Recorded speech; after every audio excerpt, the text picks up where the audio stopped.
दाजुभाइ तथा दिदीबहिनीहरू, हामी नयाँ वर्ष 2083 आइपुगेका छौँ। नव वर्षारम्भको यो परिवर्तनको पुनित अवसरमा देशभित्र र संसारका विभिन्न भूभागमा रहे बसेका सबै नेपालीहरूलाई सुख र शान्तिको मङ्गलमय शुभकामना। समयको प्रवाहसँगै हामीले हाम्रो देश र हाम्रो समाजलाई प्रगति पथमा अघि बढाउँदै जानु पर्दछ। विगतका कमी कमजोरी र त्रुटिलाई सच्याउँदै र बाधा व्यवधानलाई पन्छाउँदै हामी हाम्रो उच्चतम गन्तव्यतर्फ लम्किनु पर्दछ। तब नै नयाँ वर्षको नवगत समयको अर्थ रहन्छ। बितेका कतिपय वर्ष वाञ्छित विकासका दृष्टिले नेपाल झन तल झर्दै गयो भन्ने नेपालीहरूको आम मनोभावना रह्यो। राजनीति, राज्य पद्धति र शासन प्रशासनको प्रणालीमा त हामीले निकै हेरफेर हेर्यौं, तर त्यो कोरा परिवर्तन मात्र भयो। दलदलको खलबलमा त हामी धेरै दगुर्यौं, तर राष्ट्रको श्रीवृद्धिमा हामी निकै पछाडि पर्यौं। सधैँ प्रयोग, सधैँ अभ्यास र सधैँ विकल्पको खोजीमा मात्र हामी लाग्यौं। फलस्वरूप हाम्रो देश प्रयोगशाला मात्रै रह्यो। स्थिरता, निरन्तरता र दृढता कता कता हराएर गयो। विधि पद्धति व्यक्ति बदलेर मात्र समग्र स्थिति बन्ने रहेनछ भन्ने कुराको पाठ हामीलाई विगतले सिकाएको छ। राजनीति र राज्य सञ्चालनको गतिविधिमा युवा पिँढीको संलग्नता बढ्दै जानु उत्साहको विषय हो।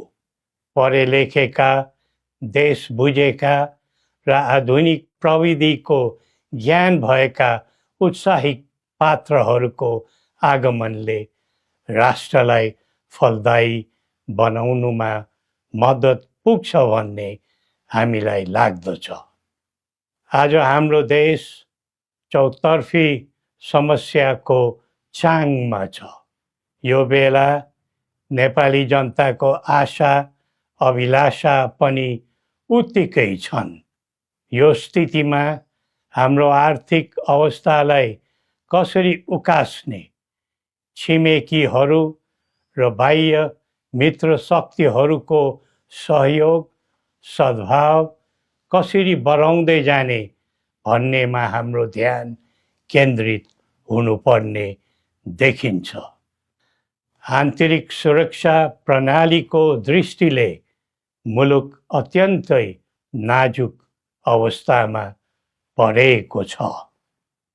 नयाँ वर्षमा जीवधनको सुरक्षा, अत्यावश्यक वस्तु र स्रोत साधनको संरक्षण एवं जीवन जिउने मानवीय सुरक्षाको हक अधिकारको प्रत्याभूति दिनु सुरक्षाका अङ्ग, हाम्रा सेवा सुविधाका क्षेत्र, प्रकृति र मौसमी कारणमा हुने पीडा प्रकोप विषयमा हाम्रो आन्तरिक सुरक्षालाई चुस्त दुरुस्त बनाउनु आवश्यक देखिन्छ।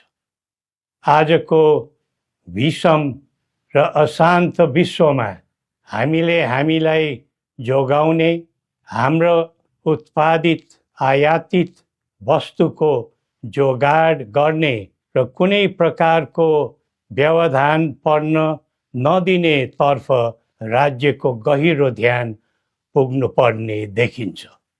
आम नागरिकले कुनै प्रकारको शारीरिक, मानसिक, भौतिक तथा जीवनयापनको मामलामा त्रास, पीडा, अभावको अनुभव गर्न नपरोस्।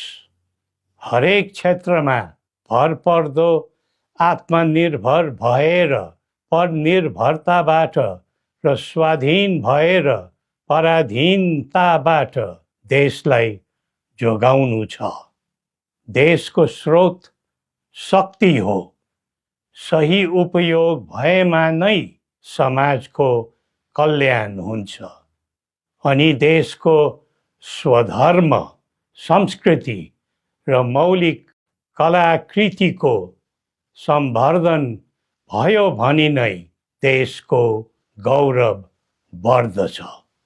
त्यसैले यिनै मूलभूत काम कर्तव्यतर्फ अब हाम्रो पाइला अघि बढ्नु पर्छ। निषेध, फुट, द्वन्द्व र विद्रोहले हामी कमजोर हुन्छौँ। परस्परको राग, द्वेष, प्रतिशोध र निषेध राजनीतिमा हुनु हुँदैन। जनचाहना समेतलाई मनन गरी देशलाई केन्द्रमा राखेर कदम बढाउनु विलम्ब नगरौँ।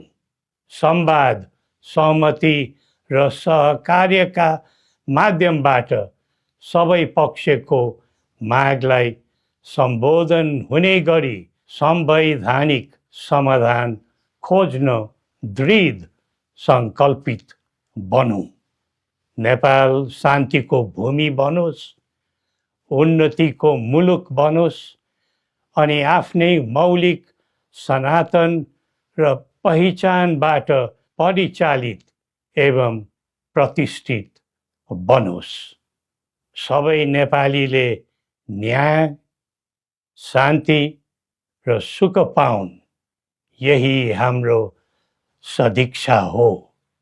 श्री पशुपतिनाथले हामी सबैको कल्याण गरून्। जय नेपाल।